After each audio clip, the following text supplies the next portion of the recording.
नमस्कार, 5 की बात में आपका स्वागत है। मैं हूं अभिषेक, मुंबई के स्टूडियो से। और इस वक्त की जो बड़ी खबर है वो ये है कि जिन जिनको कोविशील्ड टीके लगे हुए हैं उनके बारे में केंद्र की सरकार ने हाल ही में और ताज़ा एक बड़ा अपडेट दिया है कि जो अंतराल हो वो 4 से 8 हफ्ते का हो। वैसे भी ये कहा जा रहा था कि 1 महीने के बाद दूसरा डोज लेना होता है पहला डोज के बाद, और उसको लेकर बाकायदा चिट्ठियाँ भी आती हैं या नोटिफिकेशन मिलता है जिन लोगों ने अपने आप को रजिस्टर कराया है। अब केंद्र ने राज्यों और केंद्र शासित प्रदेशों को लिखकर कहा है कि सीरम इंस्टीट्यूट में तैयार किए गए कोरोना के टीके कोविशील्ड की दूसरी डोज 4 से 8 हफ्ते के बीच में दी जाए। केंद्र ने साथ में ये भी कहा है कि अगर दूसरी डोज 6 से 8 हफ्ते के अंतराल पर दी जाएगी तो ये ज़्यादा असरदार होगी। नेशनल टेक्निकल एडवाइजरी ग्रुप और national expert group on vaccine administration के सुझाव के बाद राज्यों को ये चिट्ठी भेजी गई है। पहले 4 से 6 हफ्ते के अंतराल पर सेकेंड डोज का प्रावधान था, अब इसे बढ़ाकर 6 से 8 हफ्ते के बीच करने की बात है। हमारे साथ हमारे साथी परिमल हैं। परिमल, किस डेटा के आधार पर क्या वजह हुई कि केंद्र की सरकार को ये एडवाइजरी देनी पड़ी है? कुछ उनके पास नए आंकड़े आए हैं क्या? देखिए अभिषेक, यहाँ पर महामारी भी नहीं है और इलाज भी, और इसी को लेकर एंटागी हो या नेकवैक हो, वो काम करती है कि वैक्सीन एडमिनिस्ट्रेशन कैसे हो रहा है या फिर टेक्निकल जो सुझाव होते हैं वो एंटागी की तरफ से दिया जाता है बार बार। तो उसी के मद्देनजर इन्होंने मूल्यांकन जरूर किया होगा, कोई डेटा जरूर होगी, लेकिन उसको साझा नहीं किया गया है। लेकिन ये बात जरूर है कि इस तरीके के बदलाव इसलिए करने पड़े हैं क्योंकि हमने देखा कि टीका भी जो बना है वो बहुत कम अवधि में बना है, जो बीमारी है वो बिल्कुल नहीं है। तो अब ये यहाँ पर देख रहे हैं कि इसको और कैसे प्रभावी तरीके से जो टीका है वो लग सकता है और अपना प्रभाव बनाए रख सकता है। लैंसेट की एक रिपोर्ट भी थी करीब 10 दिन पहले की, जिसमें ये कहा गया था कि 12 हफ्ते में अगर कोविशील्ड या एस्ट्राजेनेका जो विदेशों में दी जा रही है, अगर उसका डोज 12 हफ्तों में दिया जाता है तो उसकी इफिकेसी कहीं और ज़्यादा होती है। लेकिन फिलहाल भारत सरकार ने यह तय किया कि 4 से 8 हफ्तों यानी 4 से 6 हफ्तों को बढ़ाकर 4 से 8 हफ्ते कर दिया गया है। और ये ज़रूर जो है जो रिकमेंडेशन की बात की गई है एंटागी और नेकवैक की तरफ से, तो एक मूल्यांकन और एक डेटा जरूर आया होगा हेल्थ मिनिस्ट्री के पास, जिसमें ये प्रभाव जो है वो ज़्यादा बेहतर तरीके से बताया गया होगा कि अगर इस दौरान अगर दिया जाता है टीका तो वो प्रभाव जो है ज़्यादा वक्त तक रहेगा। जी, बहुत बहुत शुक्रिया इस पूरी जानकारी के लिए।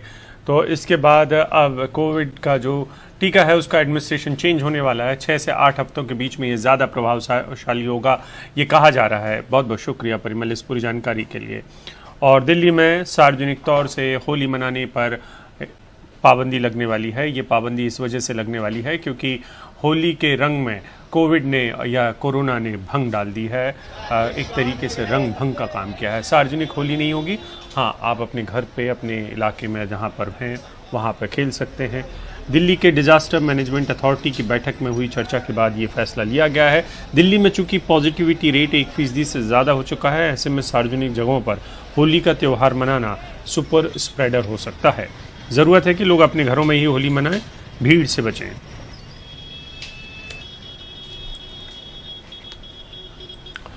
और हमारे साथ हमारे साथी शरद शर्मा हैं। शरद, पिछली होली भी ऐसी गई थी, लोगों ने सोचा था कि इस बार 1 साल बाद ही सही लेकिन होली तो के रंग तो कम से कम देखने को मिलेंगे, लेकिन शायद इस आदेश के बाद एक घबराहट लोगों के अंदर भी होगी कि वो हो सकता है सार्वजनिक होली ना मनाएं।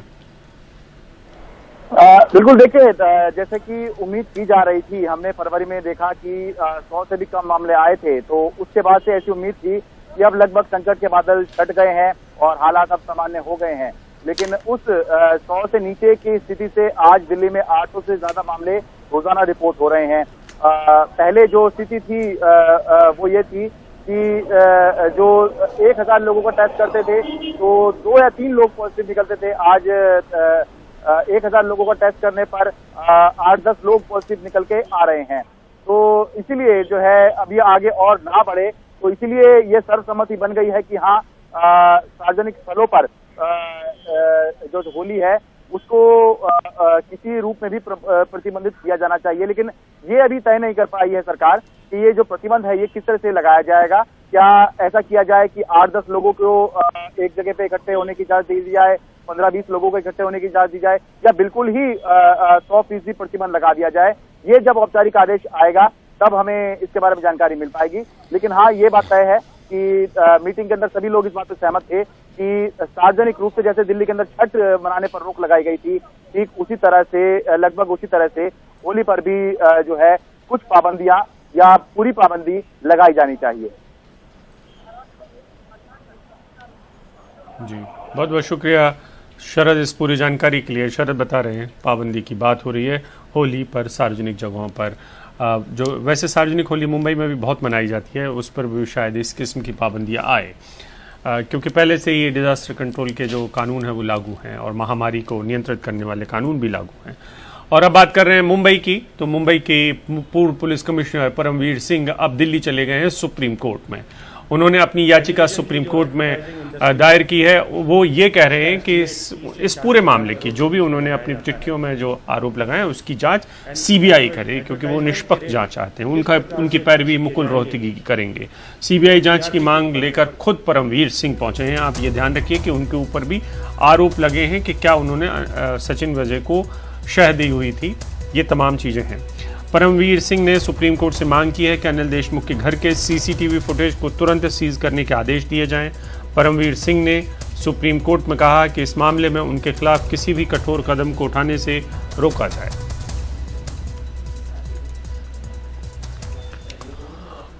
और हमारे साथ हमारे साथी सीनियर एडिटर लीगल न्यूज आशीष भार्गव जुड़ रहे हैं। आशीष, क्या क्या और कहा गया है? और मुकुल रोहतगी इनकी पैरवी करने वाले हैं, जाहिर सी बात है बड़े वकील हैं परमवीर सिंह के लिए ये, तो बताएं कि क्या क्या है इस पिटीशन में। जी देखिए, परमवीर सिंह ने सिलसिलेवार जो आरोप लगाए थे, व्हाट्सएप चैटिंग और जितने भी जो भी तथ्य उन्होंने जो रखे हैं सामने पहले, वो तमाम तथ्यों को पिरोया है एक पिटीशन के रूप में, एक याचिका के रूप में, और उसे सुप्रीम कोर्ट में दाखिल कर दिया है। और उनका ये कहना है कि ये एक बहुत बड़े मामला है और इसकी निष्पक्ष और सही तरीके से स्वतंत्र जांच बहुत ज़रूरी है ताकि सारी चीज़ें सामने आ सकें। वो ये भी कह रहे हैं कि जिस तरीके से जो आरोप वो खुद प्रदेश के गृह मंत्री के ऊपर है, तो ऐसे में सीबीआई को इसकी जांच सौंपनी चाहिए और तुरंत सौंपी जानी चाहिए, क्योंकि इससे पहले ऐसा ना हो कि सबूत नष्ट कर दिए जाएं, क्योंकि अनिल देशमुख जो है वो राज्य के होम मिनिस्टर हैं। इसके साथ साथ वो कह रहे हैं कि जो उनको ट्रांसफर करने का जो आदेश दिया था वो कानून के खिलाफ है, सुप्रीम कोर्ट के आदेश के खिलाफ है, क्योंकि 2 साल मिनिमम टेन्योर होना चाहिए किसी भी राज्य प्रमुख कमिश्नर डीजीपी लेवल का जो भी अफसर हो। ये सुप्रीम कोर्ट का आदेश है, इसलिए उनका जो ट्रांसफर का जो आदेश है उसको तुरंत रद्द करे, रोक लगाए पहले और बाद में इसको रद्द कर दें। साथ ही साथ वो कह रहे हैं क्योंकि उन्होंने प्रदेश के गृह मंत्री के ऊपर आरोप लगाए हैं, तो ऐसे में जवाबी कार्रवाई के तौर पर उन पर कठोर कार्रवाई राज्य सरकार कर सकती है, इसलिए ये कठोर कार्रवाई होने से भी रोका जाए और उनको संरक्षण दिया जाए। तो कुल मिलाकर तमाम चीजें लेकर वो सुप्रीम कोर्ट पहुंचे हैं और उम्मीद ये की जा रही है कि कल या 1-2 दिन में इस मामले की सुनवाई भी होगी और मुकुल रोहतगी पेश होंगे इस पूरे मामले के लिए। और हो सकता है कि अगर आज वो केस लिस्ट नहीं हुआ तो उसके बाद वो कल सुबह सीजीआई के सामने मेंशन करें कि इस केस को जल्द से जल्द सुनवाई के लिए लें। जी बिल्कुल, सुप्रीम कोर्ट में ये मेंशन करेंगे। उन्होंने सीबीआई का भी मसला उठाया है कि सीबीआई की जांच की मांग की है। सीबीआई की जांच की मांग क्यों करनी पड़ रही है सुप्रीम कोर्ट में जाके, ये भी हमारे दर्शकों को अगर समझा पाया। जी देखिए, आप हमें ये देखना होगा क्योंकि वहाँ पर जिस तरीके से पूरी घटना हुई है उन्होंने जोड़ा है, जिस तरीके से जो जिलेटिन वाली गाड़ी मिली थी अनिल अंबानी के घर के मुकेश अंबानी के घर के बाहर, वो तमाम चीज़ों को भी जोड़ा है और बताया कि किस तरीके से एक पूरा का पूरा एक साजिश है, किस तरीके से ये तमाम चीज़ें इंटरकनेक्ट हो सकती हैं, ऐसा उन्होंने कहा है। और सीबीआई की जांच इसलिए मांग रहे हैं कि पुलिस इस मामले की जांच नहीं कर सकती क्योंकि गृह मंत्री इस मामले में पर आरोप जो है गृह मंत्री के ऊपर है, इसलिए इस मामले की वहां पर जांच नहीं हो सकती। उन्हें इसलिए वो चाहते हैं कि इस मामले की जांच सीबीआई से हो, क्योंकि सीबीआई देश की सबसे बड़ी एजेंसी है ऐसे मामलों में। और यहाँ पर केस आतंकवाद से जुड़ा नहीं है, जैसा कि एनआईए ऐसे मामले में जांच कर रही है, जिलेटिन से भरी जो गाड़ी मिली थी। तो यहाँ पर आरोप करप्शन के हैं, भ्रष्टाचार के हैं और ऐसे मामलों की जांच सीबीआई ही करती है, ये सब दलीलें दी गई हैं। जी बिल्कुल, एक मसला ये भी हो सकता है आशीष कि चूंकि महाराष्ट्र ने एक तरीके से आदेश पारित करके सीबीआई के आने पर पाबंदी लगाई हुई है, यानी कि जब तक राज्य की अनुशंसा या सिफारिश नहीं होगी तब तक सीबीआई यहाँ पर केस नहीं ले सकती है सीधे तौर पर। ये एक शायद बड़ी वजह हो जिसकी वजह से वो सुप्रीम कोर्ट में जाकर सीधे ही आदेश लेना चाहते हो, क्योंकि सीबीआई एक भ्रष्टाचार निरोधी कानून के लिए बनाई गई थी दिल्ली पुलिस एक्ट में, और उसका मूल काम सीबीआई का भ्रष्टाचार पर पाबंदी लगाना या रोक लगाना था। बाद में उसको हत्या वगैरह जैसे केस मिलने लगे, वो बात अलग है। बहुत बहुत शुक्रिया आशीष इस पूरी जानकारी के लिए। तो शरद पवार की बात करते हैं, क्योंकि अनिल देशमुख के लिए बैटिंग या बचाओ, ये क्रिकेट की भाषा में इसलिए बोल रहा हूँ क्योंकि शरद पवार क्रिकेट के शौकीन भी हैं और बीसीसीआई में भी थे, तो उनके लिए खुद अनिल देशमुख के लिए शरद पवार ये दूसरी बार आ रहे हैं मीडिया के सामने। हालांकि ये आज जो प्रेस कॉन्फ्रेंस थी ये बड़ी अटपटी हो चुकी थी शरद पवार के लिए, क्योंकि जब वो बचाव कर रहे थे कि जिस वक्त में इल्जाम लगाए गए हैं परमवीर सिंह की चिट्ठी में कि अनिल देशमुख ने मुलाकात की थी सचिन वजे के साथ, उस समय वो बीमार थे। बीमार की जो तारीखें दी गई हैं वो 5 से 15 और उसके बाद होम क्वारंटीन की बात की गई है। ये उन्होंने अपनी चिट्ठी में अपनी एक तरीके से दलील में अनिल देशमुख की तरफ से शरद पवार ने कहा है, और खुद अनिल देशमुख के जो लोग हैं उन्होंने भी ये सार्वजनिक किया है।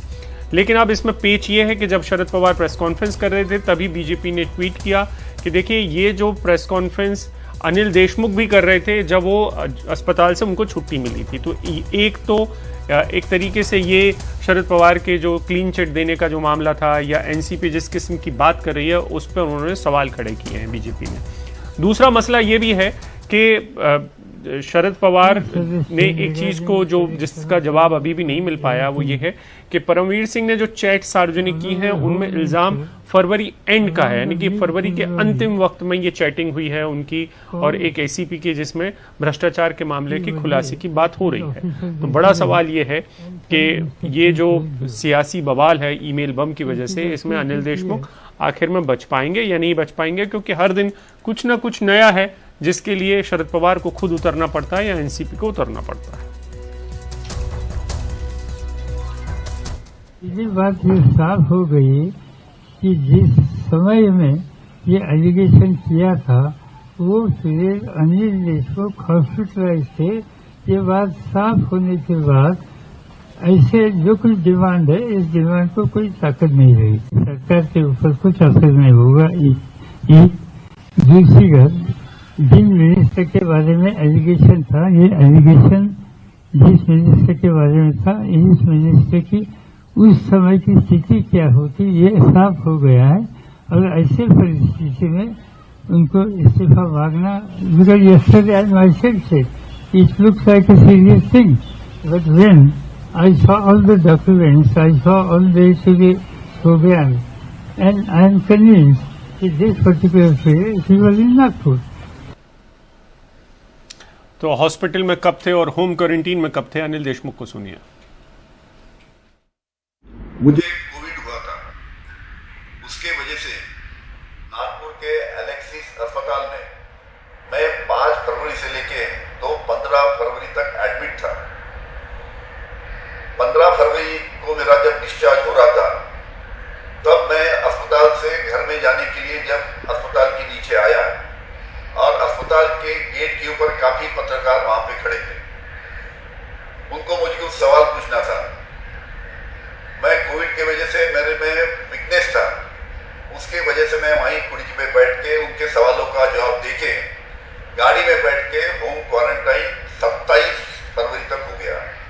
28 फरवरी को मैं पहली बार घर के बाहर निकला। बीजेपी नेता किरीट सोमैया कह रहे हैं कि अनिल देशमुख या परमवीर दोनों सही नहीं हो सकते, कोई एक ही सही हो सकता है, इसलिए उद्धव सरकार दोनों में से किसी एक के ऊपर कार्रवाई करे। शरद पवार साहब महाराष्ट्र की जनता को मूर्ख बना रहे हैं। अगर परमवीर सिंह गलत है तो गृह मंत्रालय शरद पवार जी की पार्टी के पास है, वो परमवीर सिंह को डिसमिस करे और उनको तुरंत उसके सामने एफआईआर दर्ज करे। और पवार साहब उद्धव ठाकरे जी जिस सामना अखबार के मालिक है वो तो कह रहे परमवीर सिंह हीरो है। अगर उद्धव ठाकरे जी शिवसेना मानती है कि परमवीर सिंह सही है तो वो अनिल देशमुख को डिसमिस करे और उसके अगेंस्ट में एफआईआर फाइल करे। भारतीय जनता पार्टी की मांग है, ये दोनों मिलकर महीने के 100 करोड़ जो महाराष्ट्र की जनता से वसूली की है वो 1500 करोड़ वापस दे, उसका हिसाब दे।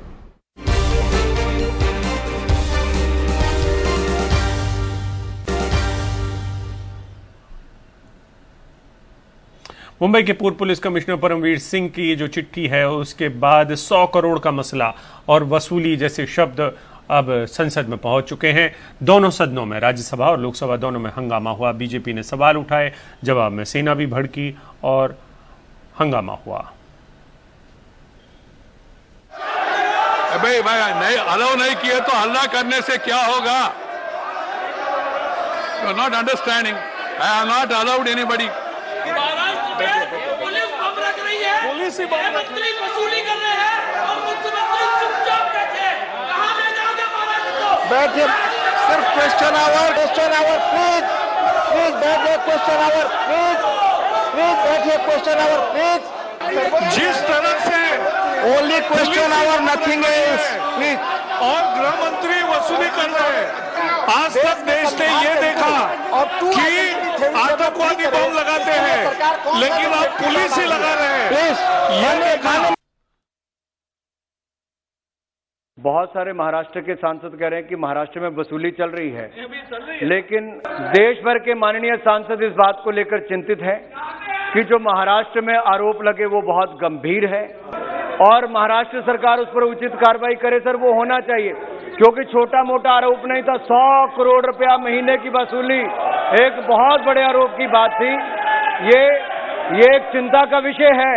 जब एक एपीआई से 6000 करोड़ की अपेक्षा हो रही होगी तो आप सोचिए, राष्ट्रवादी कांग्रेस पार्टी एनसीपी के गृह मंत्री और कितने एपीआई से पैसा वसूल करना चाहते हैं, ये भी बहुत सवालिया निशान खड़ा रहता है। दूसरी जरूरी बात सर, मुझे ये समझ नहीं आ रहा, जब गृह मंत्री नेशनलिस्ट कांग्रेस पार्टी का है, वो हिम्मत कर रहे हैं कि हम पैसा भी लेंगे और हम हमारा इस्तीफा भी नहीं देंगे, तो शिवसेना को मिर्ची लगी है, इसका मुझे समझ नहीं आ रहा है। कौन किसी की चाकरी कर रहा है और कौन किसके लिए काम कर रहा है? हम इसका विरोध करते हैं। जिस दिन उद्धव ठाकरे की सरकार आई, ठाकरे सरकार चेयर पे बैठे, उसी वक्त परम सिंह जी को फोन करके उन्होंने पहला काम कराया कि सचिन वाजे को ज्वाइन करवाइए। मुझे बताइए, आप सचिन वाजे के कारण परमवीर सिंह को सस्पेंड कराते हैं, उनकी बदली करवाते हैं। मुझे आपसे एक विनंती करना है कि गृह मंत्री का नाम आ रहा है, जिस तरीके से बाकी लोगों पे आरोप लगे, मैं आपको बताती हूँ कि हमारे महाराष्ट्र में मुख्यमंत्री जी के ही बोलने के कारण ये सब प्रकरण चल रहा है। बाकी कोई इसमें इन्वॉल्व नहीं है। किसकी ट्रांसफर कहाँ से करनी है, किससे खंडनी वसूल करनी है। ये निर्दलीय सांसद थी जिनको आप सुन रहे थे, अमरावती से चुनी गई हैं, लेकिन बीजेपी के सांसद हैं मनोज कोटक, उनसे बात की है हमने। वो लोग काफी आक्रामक होकर इस मसले पर सरकार के पीछे पड़े हुए हैं। हमारे साथ है बीजेपी के सांसद मनोज कोटक। एनसीपी कह रही है कि वो अभी इस्तीफा नहीं देंगे अनिल देशमुख, खासतौर से अनिल देशमुख ने ऐसी कोई बात बताई है कि जिसके कारण एनसीपी सुप्रीमो और उसकी पार्टी अब उनका इस्तीफा लेने से परहेज कर रही है। हम यही जानना चाहते हैं कि ये बात कौन सी है, ऐसी कौन सी बात आ पड़ी कि 2 दिन पहले तक अनिल देशमुख के इस्तीफे के ऊपर चर्चा हो रही है, मीटिंगें हो रही है, और अब एनसीपी के मुखिया ये कहते हैं कि इस्तीफा नहीं होगा। इसका मतलब है कि अनिल देशमुख के पास ऐसा कोई राज है, जो राज परमवीर सिंह ने उगला कि 100 करोड़ रुपए की उगाही की बात जब उनको ट्रांसफर किया गया तब की गई, तो शायद अनिल देशमुख को इस्तीफा देने के बाद वो भी ऐसी कोई राज की बात करेंगे, ऐसी शरद पवार जी को शंका है। लेकिन वो कह रहे हैं कि कोई भी जांच कराने को तैयार है, खासतौर से रेवेरो जैसे अधिकारी उनका जांच कराने को तैयार है। आरोप लगाने से कुछ नहीं होता। सीबीआई की जांच आवश्यक है, एनआईए की जांच का दायरा बढ़ना चाहिए। रिबेलो साहब के लिए हमको भी मान है, लेकिन उनकी उम्र के हिसाब से वो 92 वर्ष का, उन्होंने भी इसके बारे में कहा कि आउट ऑफ ब्लू कैसे मेरा नाम लिया गया, उनको भी इस बारे में शर्मसार है, ऐसा उन्होंने स्टेटमेंट दिया है। तो मुझे लगता है कि केंद्रीय जांच इसके ऊपर होनी चाहिए, सीबीआई की जांच होनी चाहिए, और तब तक गृह मंत्री का इस्तीफा ताबड़तोब होना चाहिए। एक अंतिम सवाल को वो ये कह रहे हैं कि खासतौर से बीजेपी और आप लोग जो जानबूझ के सरकार को अस्थिर करने की कोशिश कर रहे हैं। परमवीर सिंह कल तक उनका लाडला अफसर था, एपीआई सचिन वाजे उनका लाडला अफसर था। अब ये सब खिलाफ होने के बाद वो बीजेपी का नाम ले रहे हैं, ये गलत बात है। ये उन्हीं के पाप है और उन्हीं को धोने हैं। ये थे मनोज कोटक, जिनका ये कहना है कि ये सब कुछ जो है शिवसेना और एनसीपी का किया जा रहा है। नई दिल्ली से राजीव रंजन, एनडीटीवी इंडिया।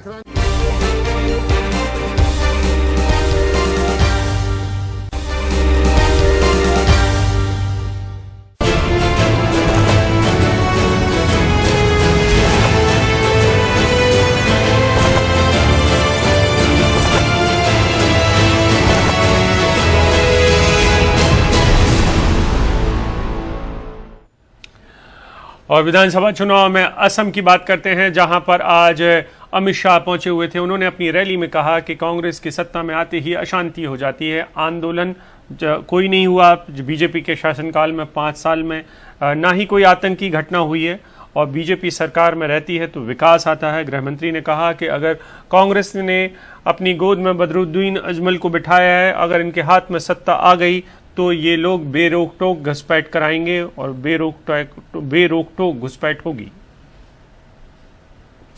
कांग्रेस की प्रियंका गांधी ने भी असम में धुआंधार रैलियां कर रही हैं। आज असम के गोलाघाट के सरूपाथर में प्रियंका गांधी ने बीजेपी पर हमला बोलते हुए कहा कि बीजेपी असम में ध्रुवीकरण करने की कोशिश कर रही है, जबकि हमारी कोशिश असम का विकास करने की है। कांग्रेस की नीति है भेद करो, झगड़ाओ, तोड़ो और राज करो। इन्होंने आसामियों और बंगालियों को झगड़ाया, इन्होंने प्लेन्स और हिल्स के बीच में झगड़ा कराया, इन्होंने अपर आसाम और लोअर आसाम के बीच में झगड़ा कराया। 5 साल में हमने 5 ब्रिज बनाकर दोनों आसाम को साथ में लाने का काम एक भारतीय जनता पार्टी की सरकार ने किया। 5 साल में एक भी आंदोलन हुआ है क्या? जोर से बोलिए, हुआ है क्या? कोई गोली से मरता है क्या? आतंकवाद होता है क्या?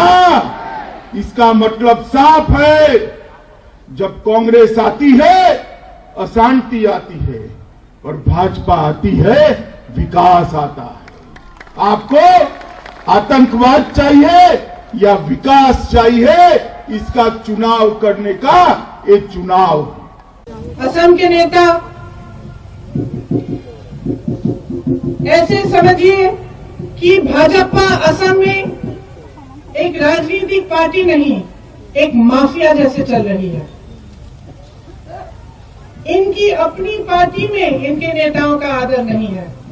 आप अगर प्रधानमंत्री जी के भाषण देखें, उनकी मीटिंग देखें, तो कहीं एक नेता का नाम लेंगे, कहीं दूसरे नेता का नाम लेंगे।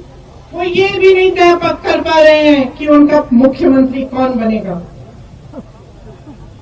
अपने ही मुख्यमंत्री को ये आदर नहीं दे पा रहे हैं कि उनका नाम घोषित किया जाए। अपनी पार्टी में स्थिरता नहीं है, पार्टी में विभाजन है, तो प्रदेश में स्थिरता कैसे आएगी? और राहुल गांधी भी दक्षिण भारत में हैं, वो केरल में चुनाव प्रचार कर रहे हैं। वहां भी विधानसभा चुनाव है। 2 दिन के केरल दौरे पर हैं राहुल गांधी। राहुल गांधी केरल से ही सांसद हैं।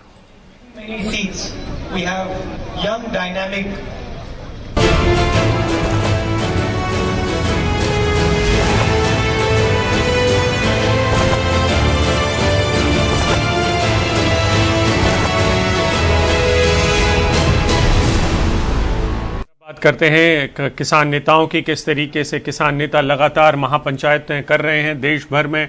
उन्होंने दिल्ली की सीमाओं से निकलकर अपना विस्तार किया है। राकेश टिकैत अब बेंगलुरु में पहुंच चुके हैं, बेंगलुरु की घेराबंदी का आह्वान किया है उन्होंने। किसानों की यहाँ पर प्रॉब्लम है, एमएसपी पे उनकी फसलें बिकनी चाहिए, 3 कानून वापसी होना चाहिए। यहाँ के बहुत मसले यहाँ के हैं। यहाँ के कुछ जो लैंड एक्विजिशन बिल लेकर भारत यहाँ की सरकार आई है, उसका भी यहाँ पे विरोध है। पर्यावरण का जो घाट क्षेत्र में जंगल काटे जा रहे हैं, उसका भी विरोध है। तो ये सारे इशू है। और जब तक बिल वापसी, ये कानून वापसी नहीं होंगे, एमएसपी पे कानून नहीं बनेगा, तो एक नया आंदोलन का एक प्लेटफॉर्म हमको बेंगलुरु कर्नाटक में बनाना पड़ेगा। 22 जनवरी के बाद में उन्होंने कोई बातचीत नहीं करी और सरकार हमको मिल नहीं रही। सरकार कहीं मिले तो हमको बात करनी। राकेश टिकैत के नेतृत्व में दिल्ली से आए किसान नेताओं की बेंगलुरु में हुई ये तीसरी रैली। इससे पहले शिवमोगा और हावेरी में इन लोगों ने रैलियां की और वहां पर कृषि कानूनों के खिलाफ किसानों को लामबंद करने की कोशिश की। हालांकि जब से राकेश टिकैत और दूसरे बड़े नेता यहां कर्नाटक में आए हैं, तब से यहां पर कृषि कानूनों के खिलाफ काफ़ी चर्चा हो रही है। और देखिए कितनी बड़ी तादाद में किसान यहां पर एकजुट हुए हैं। सिर्फ किसानी नहीं, दूसरे संगठन भी इन लोगों के साथ आ खड़े हुए हैं। राकेश टिकैत ने आह्वान किया है किसानों का कि दिल्ली की तरह ही बेंगलुरु की भी घेराबंदी की जाए, ट्रैक्टर से शहर को हर तरफ से घेरा जाए। यहाँ जो किसान आप देख रहे हैं ये अलग अलग जिलों से कर्नाटक के यहाँ आए हैं। काफ़ी गर्मी है, इसके बावजूद यहाँ पर आए हैं। हालांकि प्रशासन नहीं चाहता था कि इतनी बड़ी रैली की इजाज़त दी जाए, लेकिन येदियुरप्पा सरकार काफ़ी दबाव में है। कोरोना है और इसलिए बड़ी रैली प्रशासन नहीं चाहता था कि इसकी इजाज़त दे। लेकिन येदियुरप्पा भी काफ़ी दुविधा में है। वो खुद को किसान नेता कहते हैं। अगर इस मुहिम का वो विरोध करते हैं तो किसान उनसे नाराज़ हो जाएंगे, और समर्थन अगर करते हैं खुल करके तो फिर बीजेपी सरकार की नीतियों के खिलाफ होगा। ऐसे में येदियुरप्पा काफ़ी दबाव में हैं। और इन लोगों ने जो रैली की है, इसकी शुरुआत राकेश टिकैत ने जो रैली कर्नाटक में की, उसकी जो शुरुआत हुई है वो शिवमोगा से हुई। वो शिवमोगा जो कि अब आरएसएस के सहकारवा होसबले का भी घर है और साथ ही साथ मुख्यमंत्री येदियुरप्पा का भी। तो एक बड़ी रैली बेंगलुरु के मैजेस्टिक रेलवे स्टेशन से फ्रीडम पार्क तक।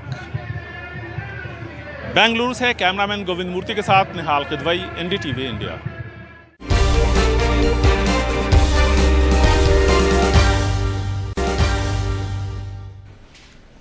राष्ट्रीय फिल्म पुरस्कारों का ऐलान हो चुका है और इसमें फिल्म छिछोरे को, जिसमें दिवंगत सुशांत सिंह राजपूत ने काम किया था, उस फिल्म को बेहतरीन फिल्म माना गया है। हिंदी की सर्वश्रेष्ठ फिल्म माना गया है।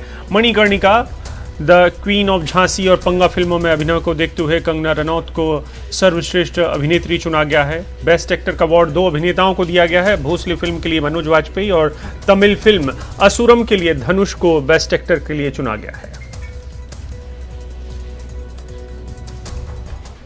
Best Hindi film Chhichhore, best actress Hindi film Manikarnika, the queen of Jhansi and Panga in Hindi for both this Kangana Ranaut.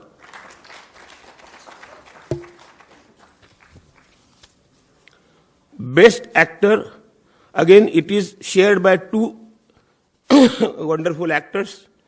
First is for film Bhosle, the actor is Manoj Bajpayee, and the other person is for Tamil film Asuran, actor Dhanush.